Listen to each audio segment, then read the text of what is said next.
अगर हम लोग बीटा डीके के बारे में बात करते हैं, बीटा इलेक्ट्रॉन के माध्यम से, ताकि न्यूक्लियस में इलेक्ट्रॉन न होते हुए भी, न्यूक्लियस के अंदर इलेक्ट्रॉन नहीं है, फिर भी न्यूक्लियस में इलेक्ट्रॉन न होते हुए भी अगर न्यूक्लियस से इलेक्ट्रॉन आता है, उसका कारण है न्यूट्रॉन प्रोटॉन बनेगा।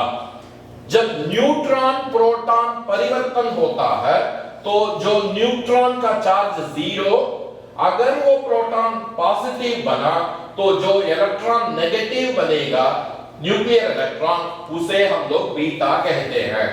तो न्यूक्लियस में ओरिजिनली इलेक्ट्रॉन नहीं है, मगर न्यूट्रॉन संख्या में प्रोटॉन संख्या से ज्यादा होने के नाते, तो न्यूट्रॉन अगर प्रोटॉन परिवर्तित होता है तो जो इलेक्ट्रॉन पैदा होगा उस इलेक्ट्रॉन बाहर निकाला जाएगा, वो न्यूक्लियस के अंदर वो इलेक्ट्रॉन रहेगा नहीं, उस न्यूक्लियर इलेक्ट्रॉन को हम बीटा कहते हैं। ये बीटा एनर्जी सहित बाहर आएगा, इसीलिए उसको न्यूक्लियर रेडिएशन कहा जाता है। अगर ये अल्फा या बीटा देने के बाद जो डॉटर बनेगा वो अपना नॉर्मल स्टेट में नहीं रहेगा, एनर्जी में हायर एनर्जी स्टेट में रहेगा, वो एक्साइटेड स्टेट में रहेगा।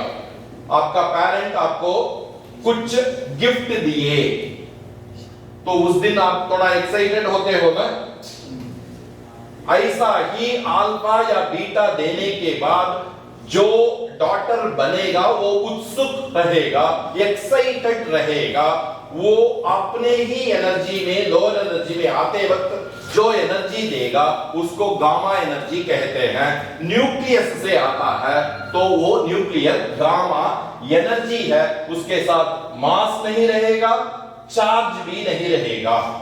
तो जब गामा देता है कोई न्यूक्लियर आइसोटोप, उसमें एनर्जी में ही सिर्फ परिवर्तन रहेगा, एक्साइटेड स्टेट से ग्राउंड स्टेट आएगा, उसमें मास में कमी नहीं होगा, चार्ज में भी कमी नहीं होगा।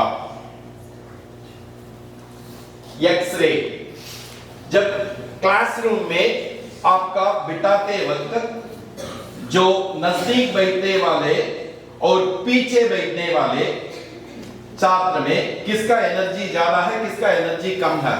जो आगे बैठा है उसका एनर्जी ज्यादा है, एनर्जी रिसेप्शन ज्यादा है, उसका एनर्जी वो बाउंड है, वो एनर्जी कम है, वो भाग नहीं सकता है। पीछे वाले जो बैठा है उसका एनर्जी ज्यादा है।